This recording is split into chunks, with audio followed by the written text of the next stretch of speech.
The ESPN studio in Bristol, Connecticut, was buzzing with its usual energy that March morning of 2024. The bright lights of the first take set created an almost theatrical atmosphere, and Steph A. Smith adjusted his red tie with the characteristic smile of someone who knew he was about to make history. To understand how a 30-second question destroyed an interview, broke the internet, and redefined the limits of sports journalism, he murmured to himself, mentally, rehearsing, "We need to go back to the beginning of this morning." You can sense that some moments are destined to become landmarks in sports media history, even when no one sees them coming. 3 hours earlier, Steph Curry had just emerged from one of the best performances of the season. The night before, the Golden State Warriors had defeated the Los Angeles Lakers 128-121, with Steph scoring 43 points and dishing out 11 assists. It was the kind of game that reminded everyone why he was considered one of the greatest of all time. "Steph, you have 5 minutes for this first-take interview," said Marcus Williams, the Warriors' media coordinator, as they walked through the corridors of the Crypto.com arena. "Steph A. specifically asked to speak with you about yesterday's game and the season's final stretch." Steph nodded, still with damp hair from the post-game shower. At 36 years old and in his 15th NBA season, he had done hundreds of these interviews. First take was familiar territory. Questions about basketball, some friendly provocations, maybe a comparison with LeBron James. Routine. "It'll be easy," Steph said, adjusting his earpiece. "Steph A. can be intense, but he's always been respectful with me." How is it possible that our trust in people can be so easily broken by a single question? On the other side of the country, in the ESPN studio, Steph A. Smith was reviewing his notes one last time. Beside him, Molly Karam Wood organized her own papers, while the day's guest analyst, Adrian Lopez, adjusted his microphone. "Everyone," said director Owen Garcia through the team's headphones, "we have Steph Curry live from Los Angeles in 2 minutes. Remember, he has limited time." Steph A. smiled, but there was something different about his smile that morning. In recent weeks, he had been thinking about an observation a colleague had made, about how some athletes were masters at building perfect public images, especially through their families. "Molly," Steph A. said quietly, "today we're going beyond the obvious. We're going to explore image construction in the social media era." Molly frowned, sensing something strange in his tone. "Is everything okay, Steph A.?" "Better than okay. I'm about to do real journalism." Isn't it incredible how a single idea can ferment in someone's mind until it becomes a dangerous conviction? We're live in 3, 2, 1. Good morning, everyone. Welcome to First Take. I'm Steph A. Smith, alongside the wonderful Molly Karam Wood and our guest Adrian Lopez. And we have a special honor today. The phenomenon Steph Curry joins us directly from Los Angeles after a spectacular performance against the Lakers last night. The screen split, showing Steph Curry in an interview room with the Warriors logo in the background. He waved and smiled, clearly relaxed. "What's up, Steph A.? Thanks for having me. And Molly, Adrian. Pleasure to see you both too." "Steph! Steph! Steph!" Steph A. exclaimed, gesturing animatedly. 43 points, 11 assists, another magical night. At 36 years old, you continue to defy time and gravity. How do you explain this longevity? Steph laughed, the question being exactly what he expected. "Well, Steph A., I think it's a combination of taking care of the body, having an incredible team around me, and most importantly, still loving the game like on the first day. Every night on the court still feels like a privilege. Speaking of the team around you, Steph A continued, his smile becoming slightly sharper, you've always been brilliant at building a public image. Perfect family, solid marriage with Isha, adorable children. You're practically the NBA's poster boy for family values. Steph nodded, still not realizing where the conversation was heading. Family has always been my foundation, man. Everything I do is thinking about them first. What's most impressive is how conversational predators manage to disarm their prey with compliments before the attack. Adrian Lopez, sensing a strange shift in energy, tried to redirect. Steph, about the approaching playoffs. But Steph A subtly raised his hand, indicating he wanted to continue his line of thought. No, let me finish this point, Steph A said, leaning slightly forward. Because, Steph, you really were revolutionary in how athletes interact with media through their families. I remember your press conferences a few years ago. Steph smiled, remembering the famous appearances. Oh, you're talking about Riley. She was tiny, had 3, 4 years old. Sometimes she would appear and... Exactly. Riley, Steph A interrupted, his eyes gleaming. Those appearances went viral, became marketing gold for you and for the NBA. A cute little kid doing funny things while Daddy talked to the press. It was just a child being a child, Steph said, his voice beginning to show the first signs of discomfort. She didn't understand where she was. But you understood, didn't you? A strange silence filled the studio. Molly looked at Steph A with growing concern. Adrian Lopez stopped writing his notes and stared at the main presenter. Have you ever wondered how silence can be louder than any scream? Steph A, Molly tried to intervene. Maybe we should focus on the playoffs. No, Molly. This is an important conversation about authenticity versus image construction.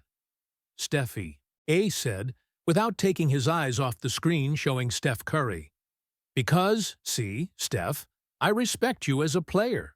You revolutionized the game, but as a communicator, as someone who's studied media for decades, I need to ask a question that maybe no one has the courage to ask. Steph Curry became visibly more tense, adjusting himself in the chair. Okay. What's the question? Steph A paused dramatically, savoring the moment. In the control room, Director Owen Garcia whispered nervously. Into the microphone, Steph A, watch your tone. But it was too late. Steph A. Smith had decided to cross a line from which there was no return. Steph, be brutally honest with me, he said, leaning forward like a prosecutor interrogating a witness. Those appearances by Riley in your press conferences, those cute little things she did when she was 3, 4 years old, wasn't that calculated? Didn't you use your own daughter as a marketing tool to soften your image and become more marketable to sponsors and fans? The silence that followed lasted no more than 5 seconds, but seemed like an eternity. Naturally, this leads us to understand that some questions, once asked, cannot be undone, no matter how much we wish they had never been spoken. Steph Curry blinked several times, as if he wasn't sure he had heard correctly. His expression changed completely, from relaxed confidence to something between shock and disbelief. "Excuse me, what?" he said, his voice low and controlled. But everyone in the studio could feel the tension growing. "It's a legitimate question," Steph A said, raising his hands defensively. "I'm doing journalism here. Many athletes use their families to build favorable public narratives. I'm not attacking you. I'm asking if—" "No." The word came cutting from Steph's mouth. "No, man. You didn't just suggest that I exploited my 3-year-old daughter for marketing?" Molly tried once more. "Steph A, maybe we can—" Let him answer. Molly, Steph A. insisted. This is a conversation about transparency in the social media era. Steph, can you deny that those moments helped your public image? Steph Curry slowly removed his earpiece, his breathing visibly altered. You know what? This interview is over. Steph, wait! Adrian Lopez tried to intercede. No, I'm not waiting, Steph said, beginning to remove the microphone from his blazer. I came here to talk about basketball. I came to talk about yesterday's game, about our team, about the playoffs. I didn't come for someone to insinuate that I used my daughter as a marketing tool when she was 3 years old. It's impossible not to feel the exact moment when trust breaks, and there's no way to rebuild it. Steph A. Smith, realizing he might have gone too far, attempted one last maneuver. Steph, you're being too sensitive. It's a legitimate journalistic question. Sensitive? Steph Curry stood up from the chair, still visible on screen. Man, you just suggested. I exploited a 3-year-old child. My daughter. What kind of father do you think I am? I didn't say you exploited. I asked if you know exactly what you insinuated. Steph completely removed the microphone and placed it on the table. And frankly, Steph A., this says more about you than about me. Steph, don't leave. We can discuss this like adults. But Steph Curry was already walking out of the camera frame. His last word was clear and final. No. The screen showing Steph Curry went black. In the ESPN studio, a deadly silence hung for several seconds. Molly looked at Steph A. with an expression mixing shock and disappointment. Adrian Lopez was clearly uncomfortable, nervously shuffling his papers. Steph A. Smith, for the first time in his career, seemed genuinely speechless. Something that touches deeply is realizing that some conversational victories are actually devastating defeats in disguise. Well, Molly finally broke the silence, her professional voice masking the discomfort. Let's take a break, and we'll be back with more First Take after the commercials. Cut! Shouted Owen Garcia from Control. Immediately, the studio filled with low, tense voices. Assistants ran back and forth. Phones began ringing, and someone said loudly, "Someone needs to call ESPN's press office right now." Steph A. Smith remained seated, staring at the black screen where Steph Curry had been moments before.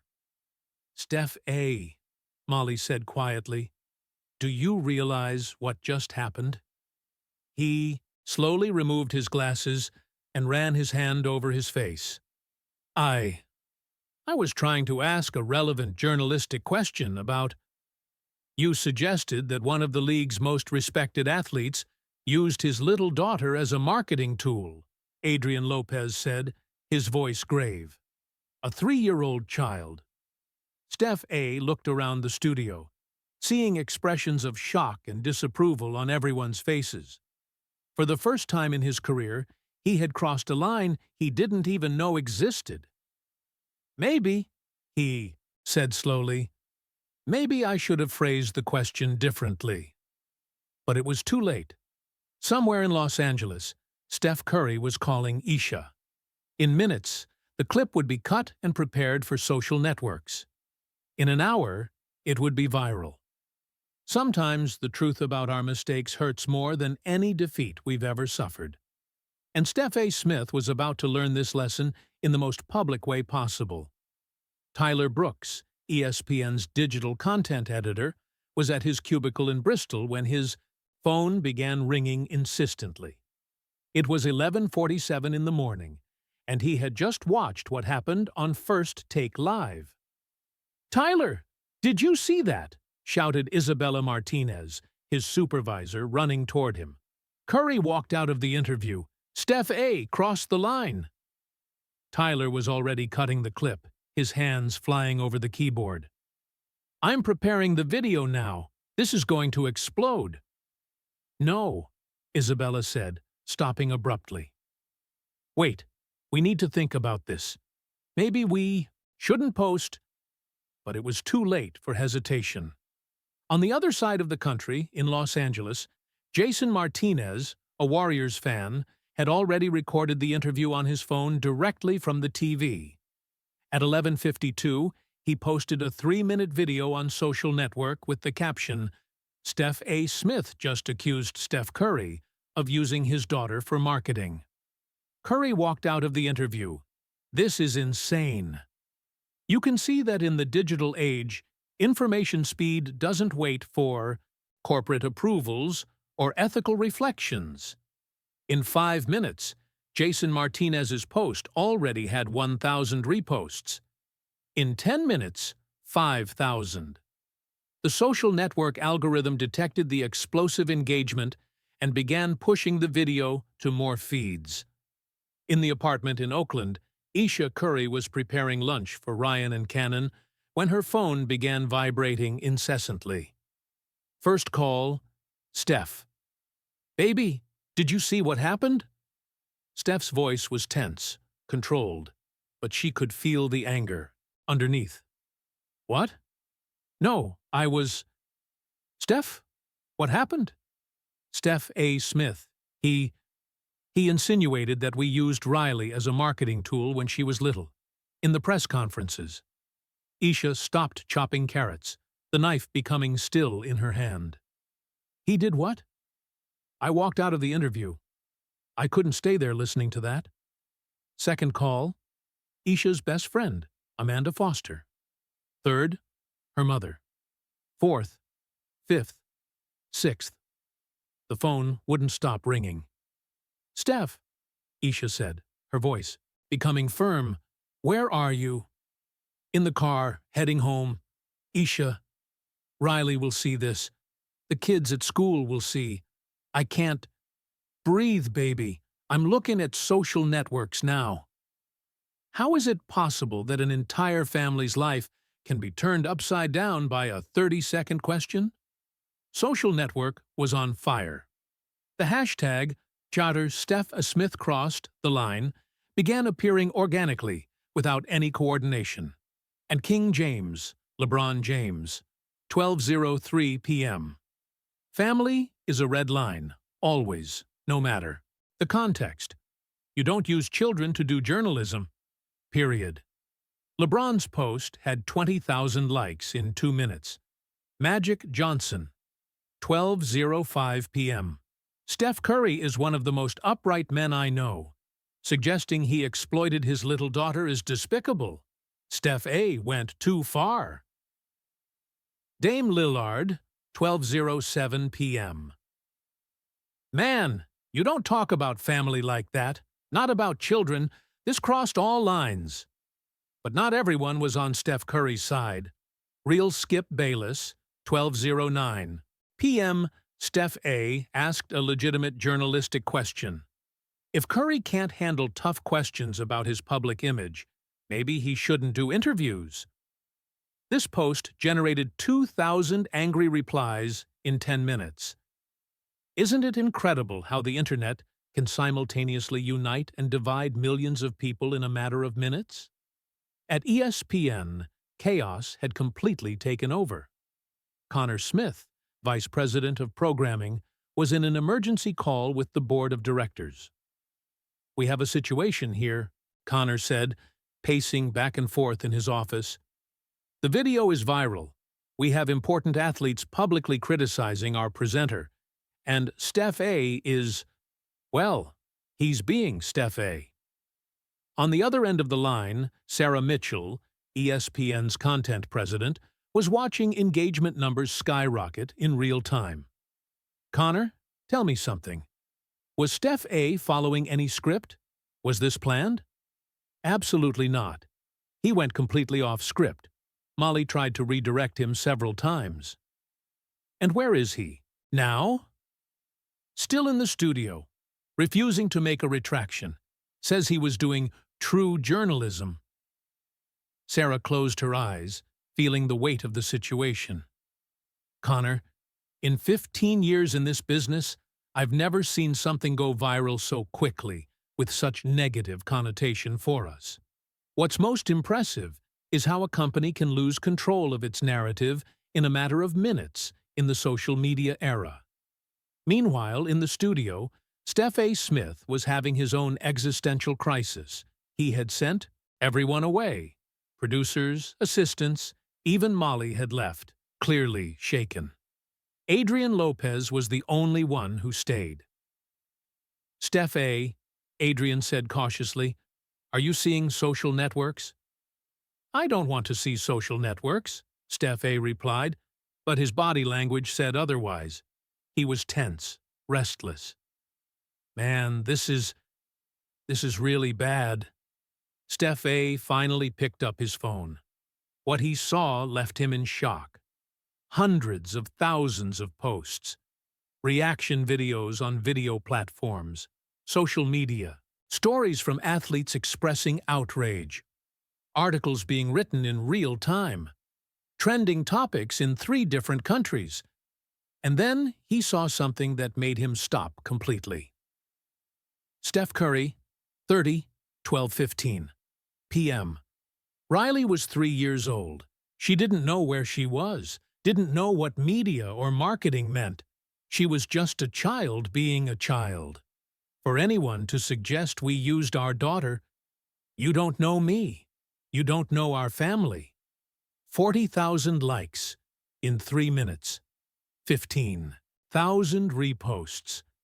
Have you ever wondered what it must be like to see your decades-long reputation being destroyed in real time on social networks? Steph A. continued scrolling through the feed, seeing post after post of criticism. But what really hit him was when he began seeing old photos of Riley in press conferences being reposted. A small, innocent child, playing while her father spoke to reporters.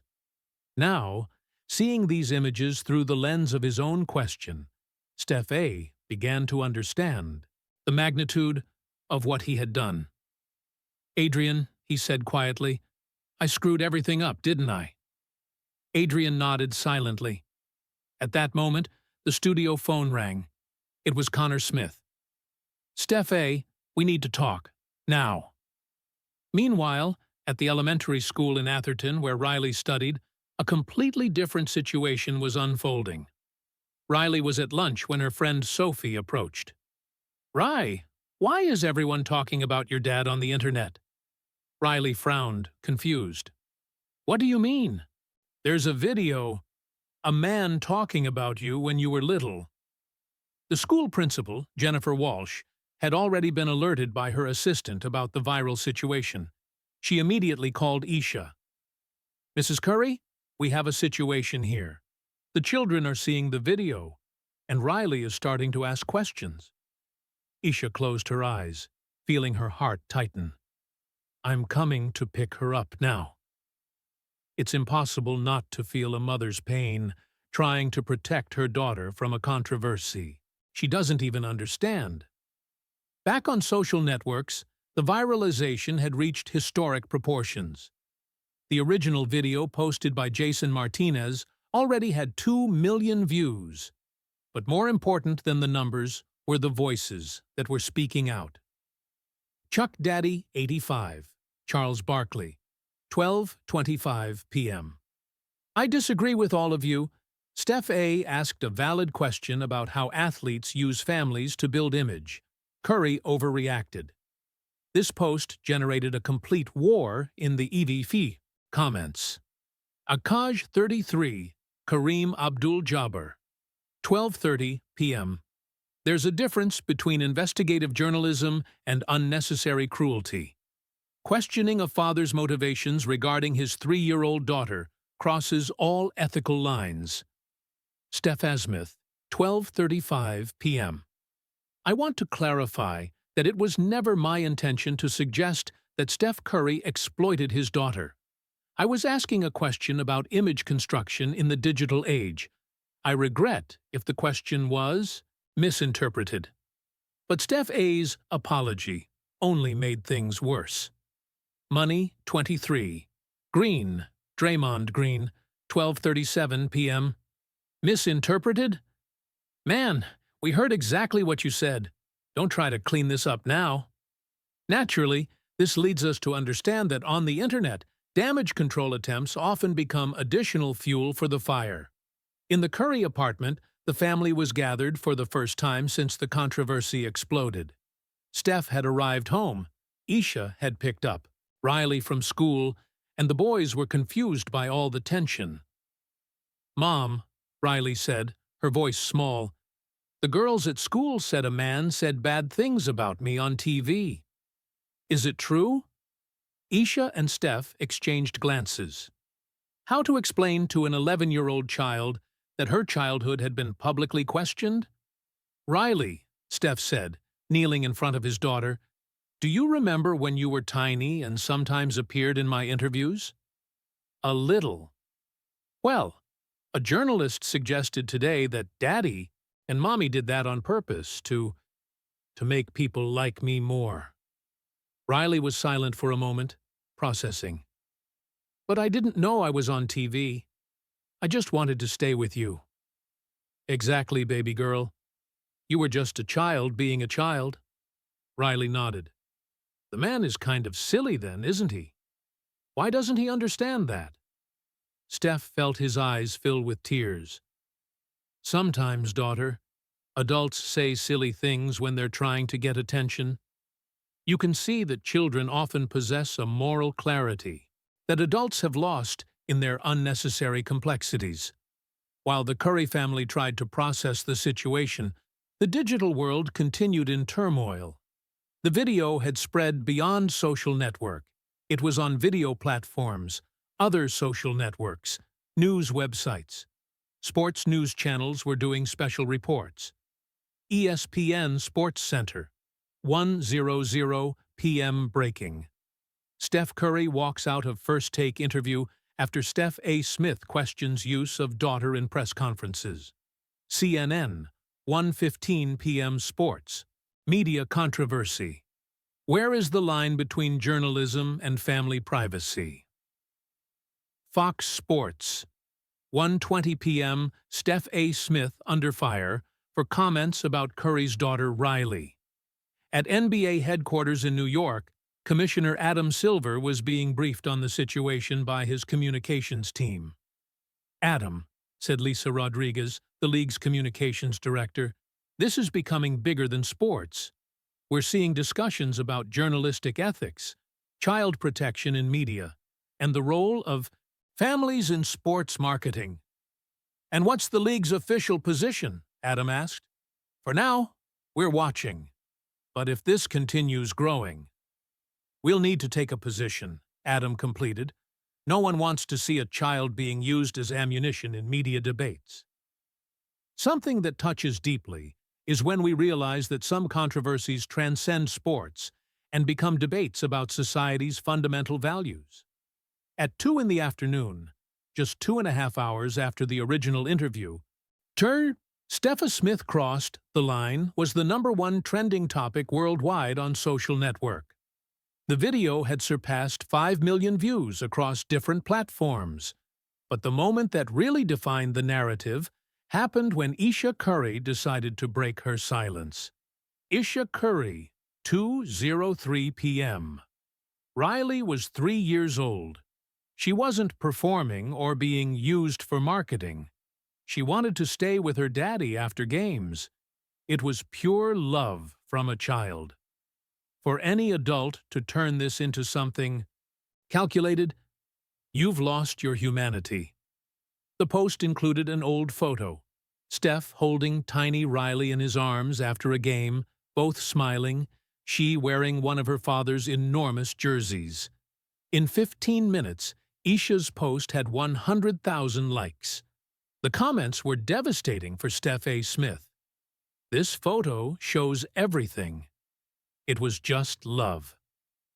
How can anyone see evil in this? Steph A. should be ashamed. Curry family, you owe no one explanations." And then something no one expected happened. Celebrities from outside the sports world began speaking out. The Ellen Show, 2:20 p.m. I had Riley on my show when she was 6 years old. She is pure light and joy. Protect our children, people. Oprah, 2:25 p.m. Family is sacred. Children are sacred. Some lines should never be crossed, ever. The Rock, 2:30 p.m. As a father of girls, this makes me sick. Steph A., you went too far, brother. Way too far. What's most impressive is how a controversy can unite people from different worlds around fundamental values about child protection. In the ESPN studio, Steph A. Smith was in the most difficult meeting of his career. Connor Smith, Sarah Mitchell, and several other executives were present via video conference. Steph A., Sarah said, her voice grave, in 3 hours, you've created the biggest public relations crisis ESPN has faced in the last 5 years. Sarah, Steph A. began. Let me finish. We have important athletes criticizing our network. We have advertisers calling concerned. We have parents attacking us on social networks. And we have a family being attacked because of a question you chose to ask. Connor added, Steph A., do you understand that Riley Curry was 3 years old? A 3-year-old child cannot consent to being a marketing tool. The very premise of your question was flawed. Steph A. was silent for a long moment. For the first time in the meeting, he really seemed to understand the gravity of what he had done. I may have expressed myself poorly, he finally admitted. It wasn't poor expression, Sarah said firmly. It was bad intention disguised as journalism. And now we need to decide how to fix this. Have you ever wondered what it must be like at the moment when we realize we've caused irreparable damage to innocent people? At 3 in the afternoon, 4 hours after the original interview, something unprecedented happened. Active NBA players began canceling scheduled interviews with ESPN in protest. Damian Lillard was the first. Then Giannis Antetokounmpo. Then Kevin Durant. KD Trey, 3:15 p.m. I won't give interviews to a network that allows attacks on players' families. ESPN needs to decide what kind of journalism they want to do. The message was clear. The NBA community was uniting around the Currys. In the Curry house, Steph was observing this support with gratitude and surprise. Babe, he said to Isha, I've never seen the league unite like this. It's because you touched something universal, Isha replied. Every father, every mother who saw that felt it personally. It's not about you being famous. It's about protecting children. Riley appeared in the room. Dad, can I say something? Of course, baby girl. If the TV man apologizes, would you forgive him? Steph looked at his daughter, impressed by her maturity. Why? Would you forgive him? Riley thought for a moment. If he understands it was wrong and promises not to do it anymore, I think so. Grandpa Dell always says everyone deserves a second chance. It's impossible not to feel how children often carry more wisdom and compassion than the adults who supposedly protect them. At 4 in the afternoon, Steph A. Smith made a decision. Against the advice of some ESPN executives, he asked to make a live statement. Everyone, he said to the team, I need to fix this the right way. Connor Smith hesitated. Steph A., maybe it's better to wait. Let the dust settle. No, I caused this. I need to solve this. Now. At 4:30 in the afternoon, Steph A. Smith appeared alone on the first take set. No co-hosts, no guests, just him, a camera, and millions of people watching live. Good afternoon. My name is Steph A. Smith, and today I made the biggest mistake of my career. The live chat exploded. Views skyrocketed. But Steph A. continued, his voice genuinely broken. A few hours ago, I asked a question that should never have been asked. I questioned a father's motivations regarding his little daughter. And in doing so, I not only disrespected Steph Curry, I disrespected Riley Curry, who was just an innocent child being a child. Something that touches deeply is when we see someone genuinely confronting their own failures in public. Steph A. continued, and for the first time in his career, there was no performance, no theater. It was just a man admitting he had been wrong. Riley Curry was 3 years old. 3 years old. She couldn't consent to marketing. She didn't understand cameras or public image. She just wanted to stay with her father. And I turned that pure love into something sinister with my question. He paused, clearly emotional. To Steph and Isha Curry, you don't owe me forgiveness, but I ask for it anyway. Not for my pride or my career, but because you deserve to have this pain I caused, acknowledged, and publicly lamented. Social networks began to change tone, slowly, but they changed. Steph Curry, 30, 4:45 p.m. Thank you, Steph A. It takes courage to do what you just did. Riley told me everyone deserves a second chance. She's 11 years old and already wiser than all of us. And with this post, the internet began to breathe again. Naturally, this leads us to understand that sometimes redemption begins when we finally stop defending ourselves and start really listening to the pain we caused. Sometimes the truth about our mistakes heals more than any victory we've ever achieved. A week had passed since what the internet now called Currygate, and Del Curry was sitting in his office in Charlotte, North Carolina, looking at the hundreds of messages he had received. As patriarch of the Curry family, he felt compelled to speak, but also cautious about adding more fuel to an already volatile situation. His phone rang. It was Steph. "Hi, Dad." Steph's voice sounded tired. "How are you dealing with all this?" "The question is, how are you dealing, son?" Del replied, leaning back in his chair. "And more importantly, how is Riley?" She's being incredible, actually. More mature than any of us." Del smiled sadly. "She's always been special, that girl. Remember when she was 3 years old and appeared in your press conferences?"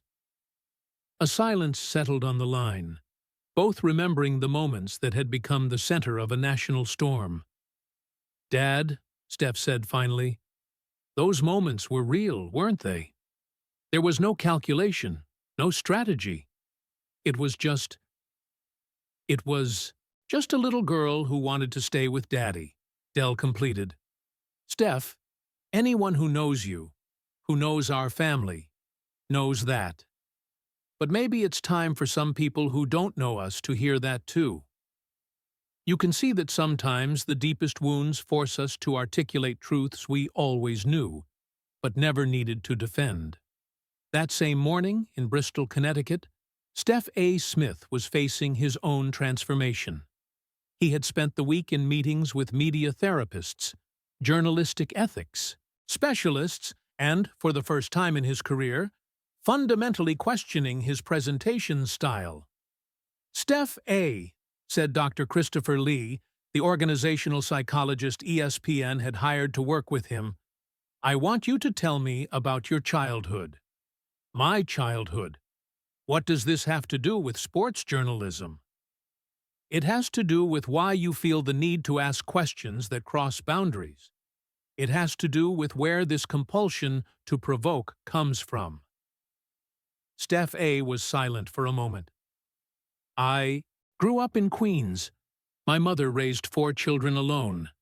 I learned that if you don't speak loud, no one hears you."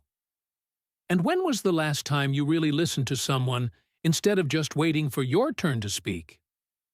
The question hit Steph A. like a punch. He realized he didn't know how to answer. How is it possible that we spend decades building a professional persona without realizing it has isolated us from our own humanity. Meanwhile, on social networks, something interesting was happening. The debate had evolved beyond the initial controversy to a broader discussion about the limits of sports media and the protection of athletes' families. Real Skip Bayless, Monday, 9:00 a.m. After a week of reflection, I admit, I was wrong. Steph A crossed a line that none of us should cross. Children are off limits, always. Skip Bayless's post surprised everyone. If even Skip, known for controversial takes, was backing down, the consensus was clear. But the most significant transformation was happening in less visible places. At Riley's school, for example, where Principal Jennifer Walsh had implemented a new policy about social media and cyberbullying after seeing how the controversy affected not just Riley, but other children who began questioning their own appearances in their parents' social networks. "Mrs. Walsh," said Emma Thompson, a fifth-grade teacher, "since last week, I have children asking me if their parents are using them when they post photos on social media platforms." Jennifer sighed. "Emma, I think we inadvertently opened a Pandora's box about parenting in the digital age. Isn't it incredible how a controversy about one family can force all of society to re-examine its own practices?" In the Curry house, life was slowly returning to normal, but with an increased awareness about privacy and public exposure. "Mom," Riley said during Tuesday's dinner, "can I ask a serious question?" Isha and Steph exchanged glances. In recent days, Riley had asked several serious questions that demonstrated a maturity concerning for her 11 years. "Of course, baby girl," Steph replied. "That man on TV, Steph A., do you think he has children?" The question caught both parents by surprise. "We don't know, Ree. Why do you ask?" Isha said. "Because if he does, I bet he loves them the same way you love me. And I bet if someone spoke badly about them on TV, he would be sad too." Steph felt his eyes fill with tears. You're thinking about forgiving him?" Riley shrugged, with the simplicity only children possess. "Grandpa Dell always says hurt people hurt other people. Maybe he was hurt about something." Isha had to leave the table for a moment to compose herself. Her 11-year-old daughter's wisdom was putting many adults to shame. Something that touches deeply is realizing that children often see solutions where adults see only problems. On Thursday, Del Curry made a decision. He called ESPN and asked to speak with Steph A. Smith directly. "Mr. Curry," said Michelle Carter, Steph A.'s assistant, "I'm sure he would like to speak with you, but maybe it would be better through lawyers or—" "Young lady," Del interrupted gently, "I'm not calling to fight. I'm calling as a father to another man who made a mistake. Can you connect the call?" 15 minutes later, Steph A. Smith was on the most important call of his life. "Mr. Curry," Steph A. began, "I don't even know where to begin to—" "Son," Deli said, his voice carrying decades of paternal wisdom, "let me tell you something about mistakes. Everyone makes them. The difference between men and boys is what you do afterward." Steph A. was silent. "You apologized publicly. That was courageous. But now, let me ask you something. Did you learn anything?" "Sir, Steph A. paused, choosing his words carefully. "I learned that being provocative isn't the same as being insightful. I learned that a 3-year-old child can't be held responsible for the marketing decisions of the adults around her. And I learned that maybe I spent so much time trying to be the loudest in the room that I forgot how to listen." What's most impressive is how genuine conversations between generations can heal wounds that public controversies only inflame. Del nodded, even knowing Steph A. couldn't see him. Steph A., may I call you that? Of course, sir. My grandson Steph called me yesterday. You know what he said? No, sir. He said, you two are more alike than you think. You're both men who use words for a living. The difference is he uses his to inspire, and you were using yours for, well, for other things. Steph A. swallowed hard. And what do you think I should do now, sir? I think you should decide what kind of man you want to be when you grow up, Dell said with a small smile in his voice. It's never too late for that. Have you ever wondered how a single conversation can redefine decades of standard behavior? On Friday, something unprecedented happened. Steph A. Smith asked ESPN to cancel his commitments for the next 3 days. He wanted to use the time to do something he had never done before. Visit families of athletes he had criticized over the years. His first stop would be in Oakland for a face-to-face conversation with the Currys. Steph A., said Sarah Mitchell, this is unusual and potentially risky from a legal standpoint. Sarah, for 20 years, I built a career being controversial.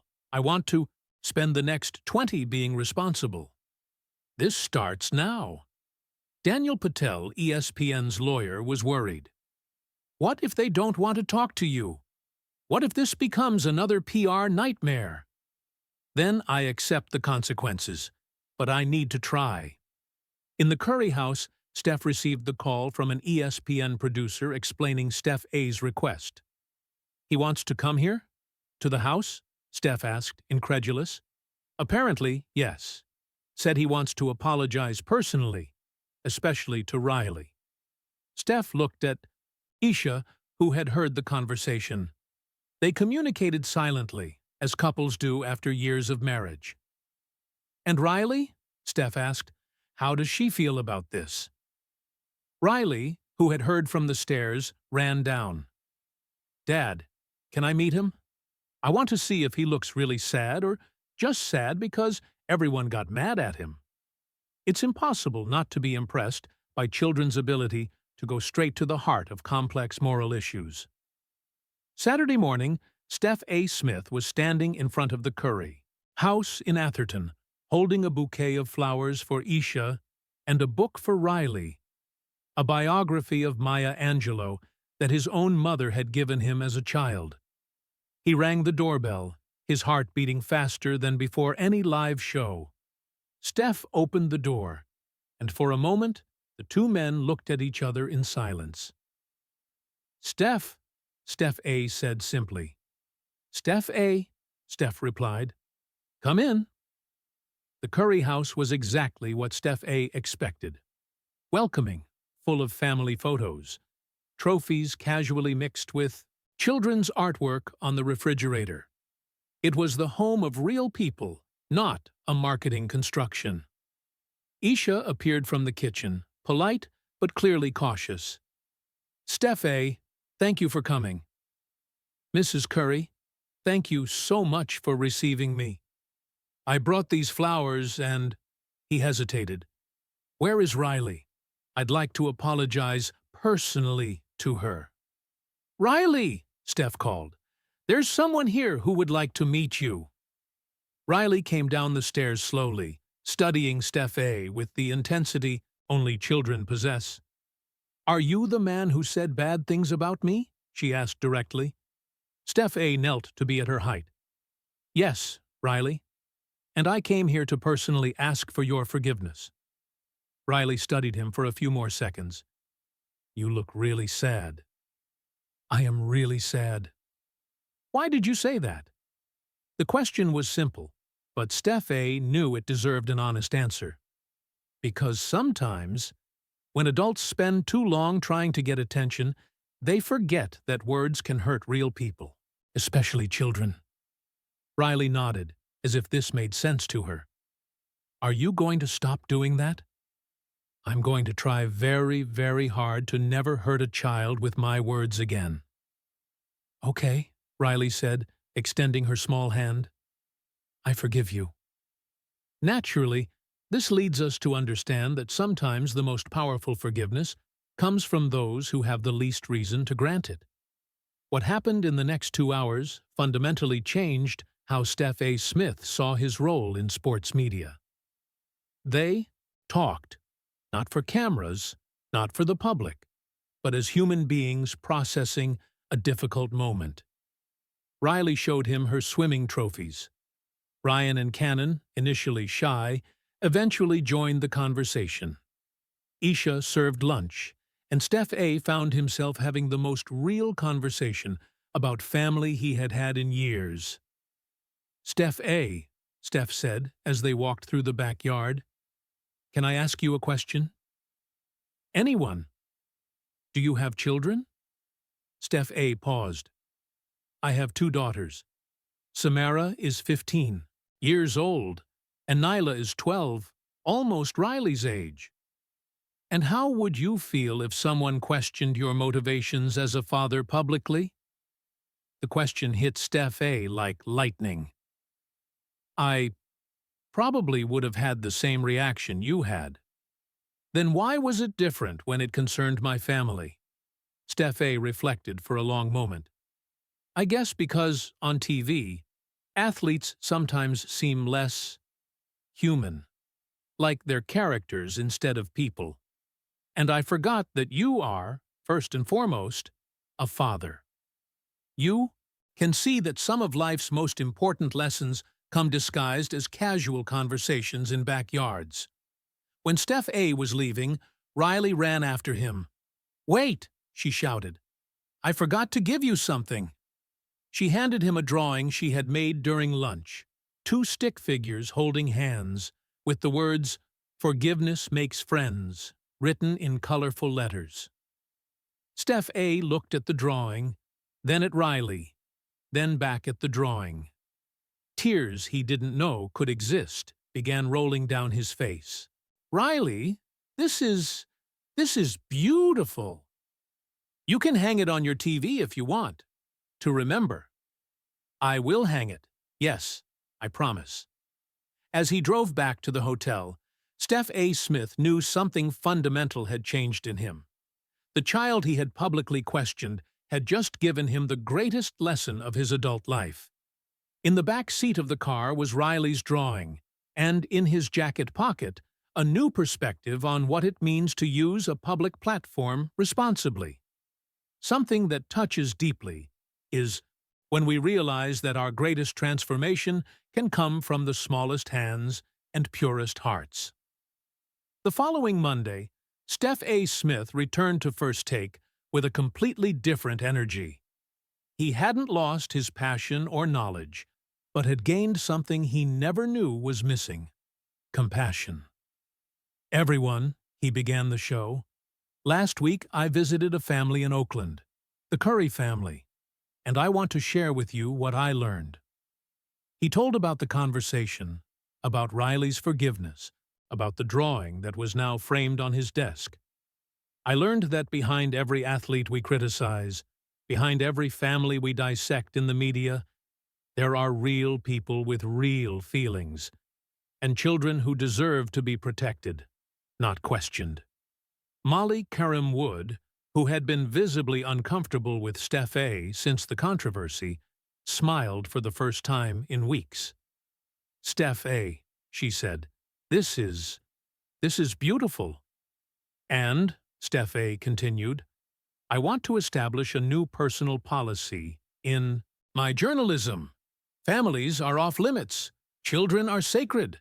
And if I forget this, I want you to remind me." Social networks, which had been so brutal a week before, began showing a different reaction. Steph Curry, 30, 11:30 a.m. "Growth is beautiful. Thank you, Steph A., for showing that it's never too late to evolve. Riley is proud of the drawing on your desk." Isha Curry, 11:35 a.m. "Yesterday was beautiful. Thank you for remembering that behind every controversy there are real families. Healing over healing." What's most impressive is how genuine vulnerability can transform enemies into examples of human growth. 3 days later, something even more extraordinary happened. Del Curry called Steph A. "Son," Del said, "I want to make you an invitation." "Sir?" "My wife and I have an institute that works with at-risk children here in Charlotte. How about you come give a talk to them about the power of words, both to hurt and to heal?"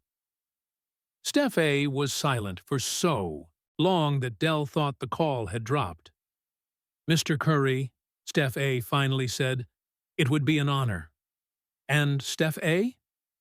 "Yes, sir?" "Bring your daughters.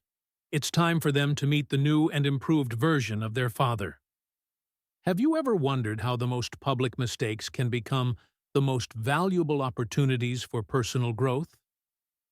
2 weeks after the controversy that almost destroyed his career, Steph A. Smith was discovering that sometimes we need to break completely to rebuild ourselves the right way.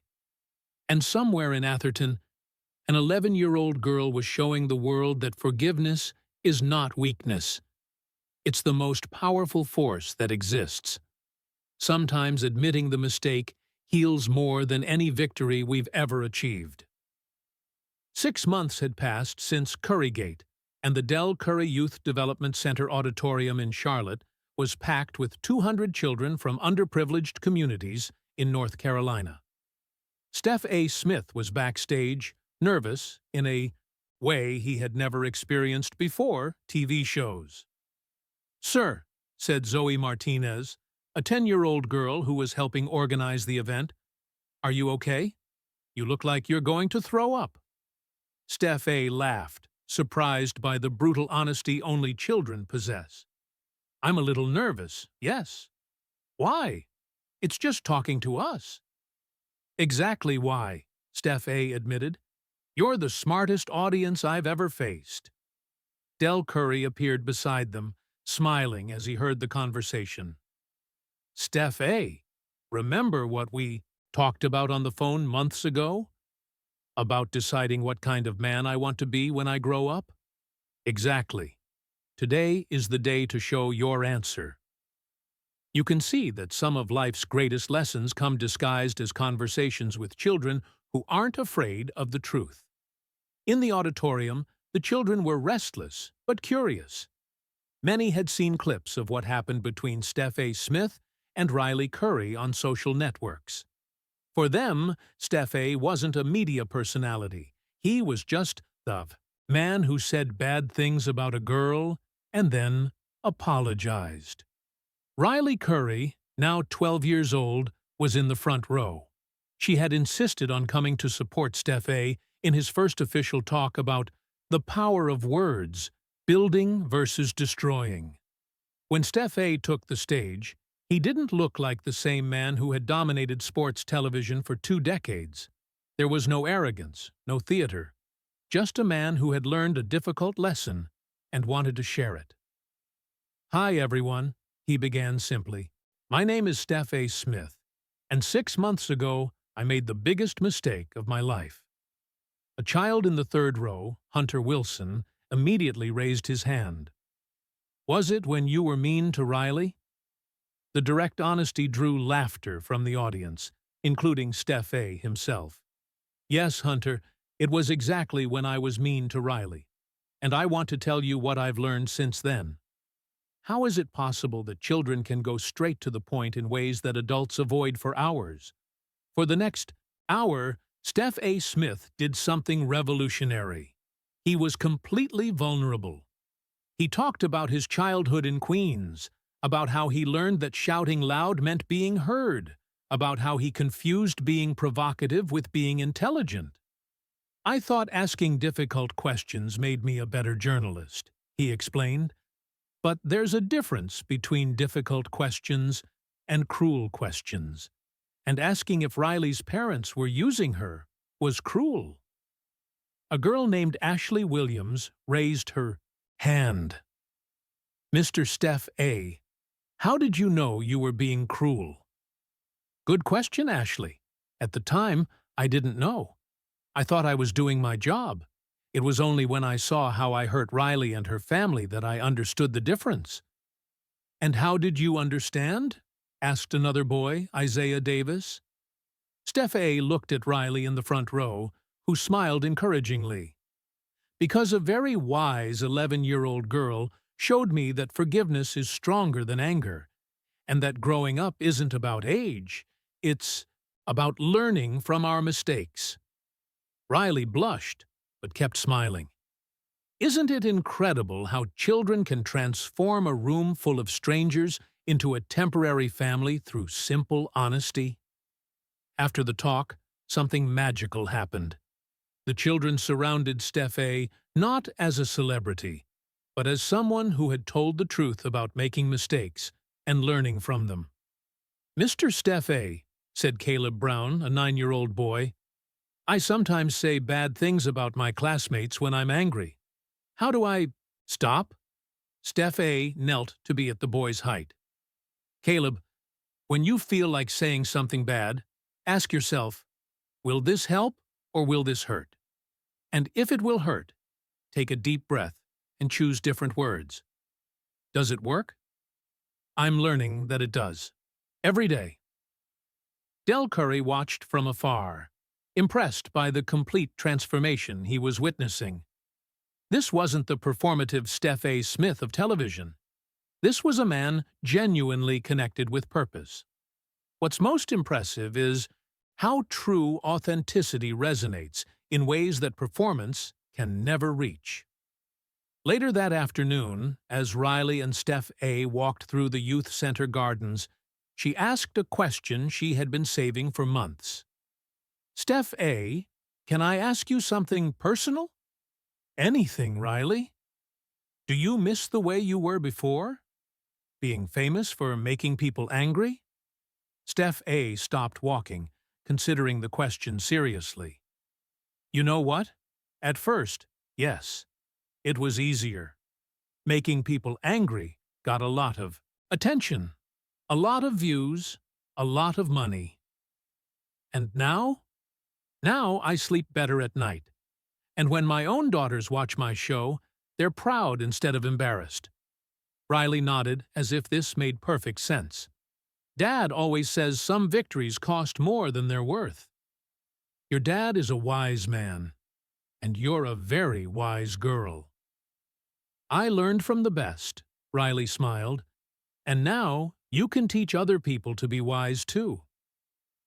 Have you ever wondered how a 12-year-old child can articulate concepts that media executives take decades to comprehend? That night, in the hotel, Steph A. called his own daughters, Samara, now 16, and Nyla, 13. "Dad," Samara said, "we saw the video of your talk today. I'm proud of you." Steph A. felt his eyes fill with tears. "Really? Even after everything that happened?" "Especially after everything that happened," Nyla added. "You showed that people can change. That's cooler than any TV show." "Girls, can I tell you a secret?" "Of course." "You both inspired me to change as much as Riley Curry. Because when everything happened, I thought, how would I feel if someone questioned my fatherhood with Samara and Nyla? And I realized I would be destroyed." "Dad," Samara said softly, "we always knew you loved us. We just wanted you to show the world the same way you show us at home." It's impossible not to feel how our children's love can be simultaneously our greatest vulnerability and our greatest strength. In the following months, Steph A. Smith's transformation created waves throughout the sports media industry. Other hosts began questioning their own limits. ESPN implemented new guidelines on covering athletes' families. The phrase "Curry Rule" became internal code for "families are off limits." Steph Smith, 6 months after the controversy, "Today marks 6 months since my greatest lesson. I don't miss the old version of me. Growth hurts, but it's worth every second."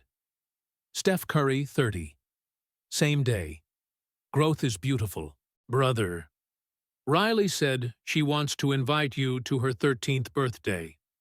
She considers you family now. This post broke the internet in a completely different way from the original. It didn't go viral because of controversy, but because of pure redemption. Naturally, this leads us to understand that the best stories aren't about never falling, but about how we get up when we fall. 1 year after the original controversy, Riley Curry, now 12 years old, was invited to speak at a conference about cyberbullying and child protection in media. Steph A. Smith was in the audience, along with Steph and Isha. "A year ago," Riley began, her voice clear and confident, "an adult said things that hurt me. But today, I want to talk about what I've learned since then." She looked directly at Steph A. in the audience. "I learned that hurt people sometimes hurt other people. I learned that forgiveness doesn't mean what happened was right. It means you choose not to carry the anger. And I learned that when adults admit their mistakes, they become better examples for children." Steph A. had to wipe his eyes with a tissue.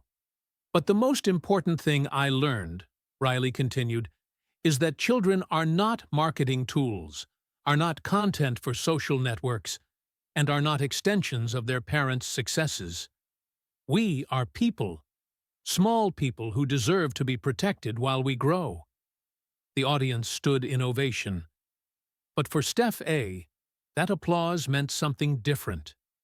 It was the sound of a child who had transformed her pain into purpose. Something that touches deeply is when we realize that our biggest mistakes can become the greatest lessons for others. After Riley's presentation, Steph A. was invited to a panel on responsibility in sports media, along with other veteran journalists. "Steph A.," asked moderator David Thompson, "what was the biggest change in your journalistic approach?" "David, can I answer with a story? Last week I was preparing a provocative question about an athlete's family. I stopped and thought, if this were about my daughters, how would I feel? The question never left my mouth. And doesn't that limit your journalism? On the contrary, it forced me to ask better, smarter, more grounded questions. I discovered you can be incisive without being cruel." Kenneth Jones, a Sports Illustrated veteran, added, "The Curry case changed all of us. It created a new ethical standard in sports coverage. And most importantly," Steph A. replied, "it reminded us that athletes are people first. They have families, children, feelings. Our responsibility is to inform and entertain, not destroy." What's most impressive is how a personal crisis can become a movement of change in an entire industry. At the end of that day, Riley approached Steph A. in the hotel lobby. "Steph A., can I give you something?" She handed him an envelope. Inside was another drawing, more sophisticated than the first, showing two people building a bridge together. The words at the bottom said, "Mistakes can build bridges when we admit them." "Riley, this is the most beautiful one I've ever seen. It's for your new desk, to remember that you're no longer the same person who hurt me. You're the person who learned and grew."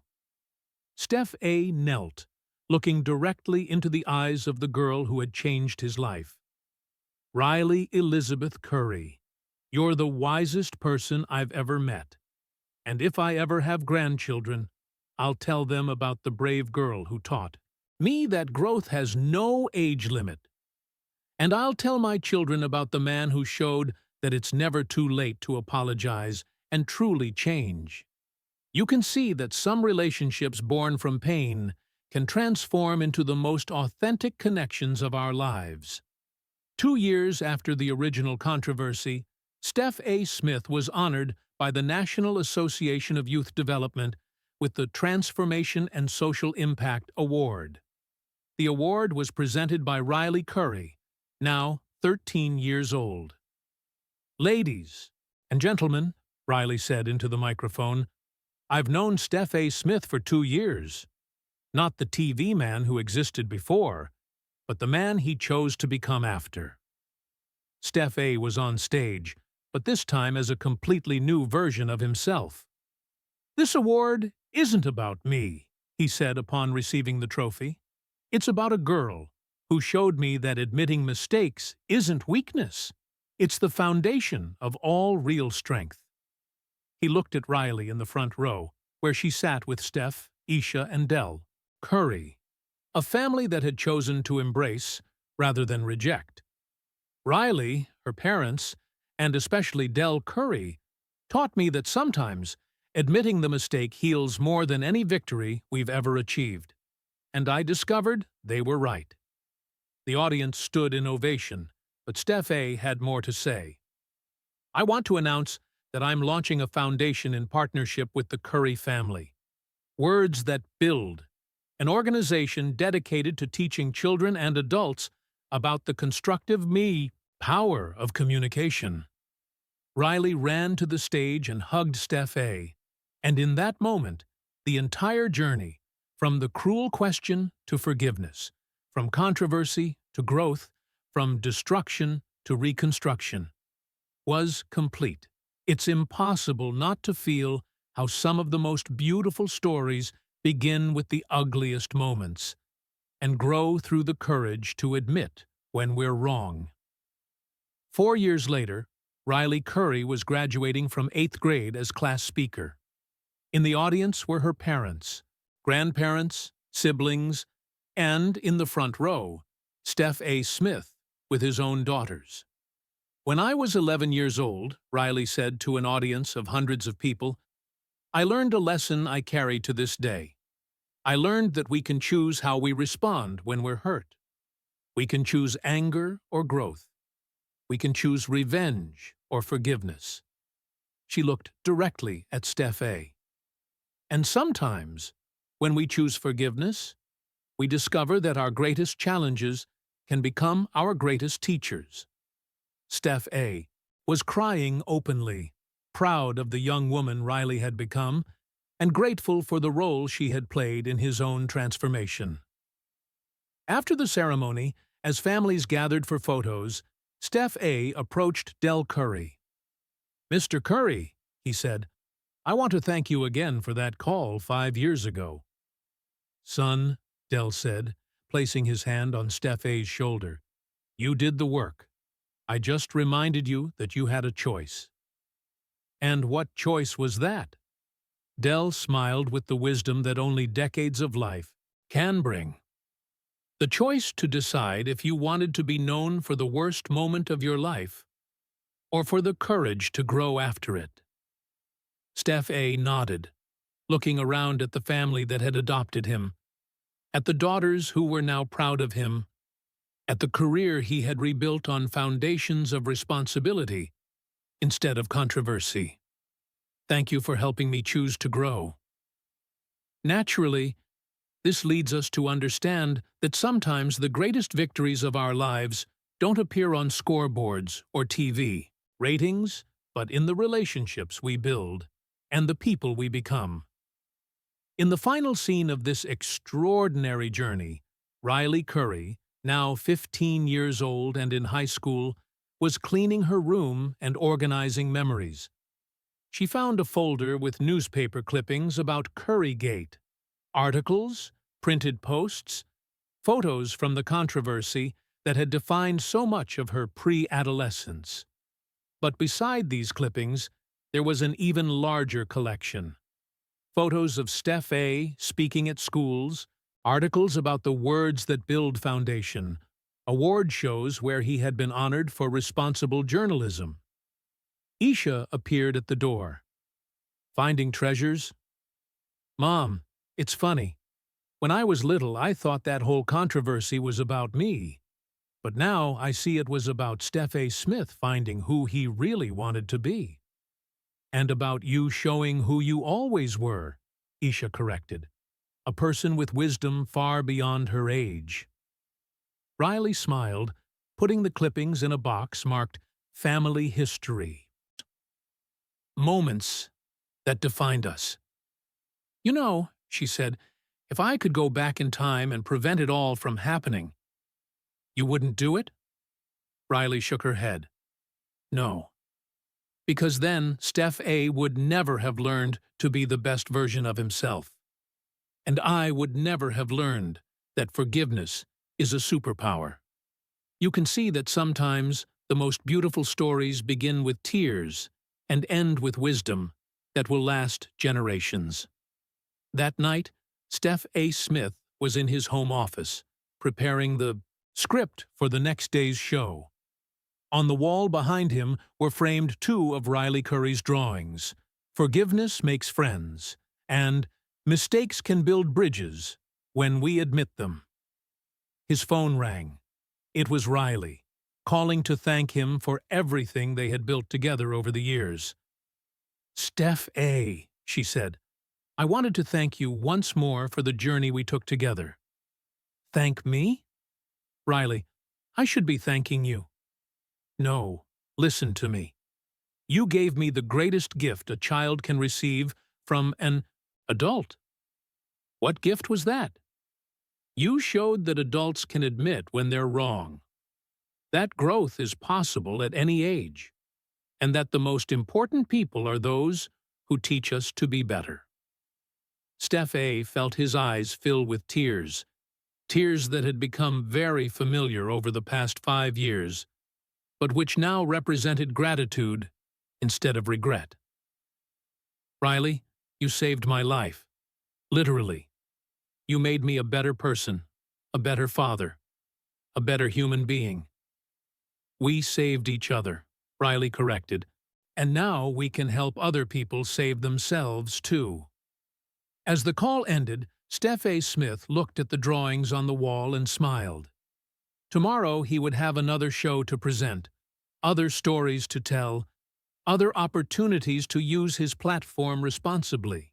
But tonight, he was simply a man grateful for having learned that sometimes admitting the mistake heals more than any victory we've ever achieved.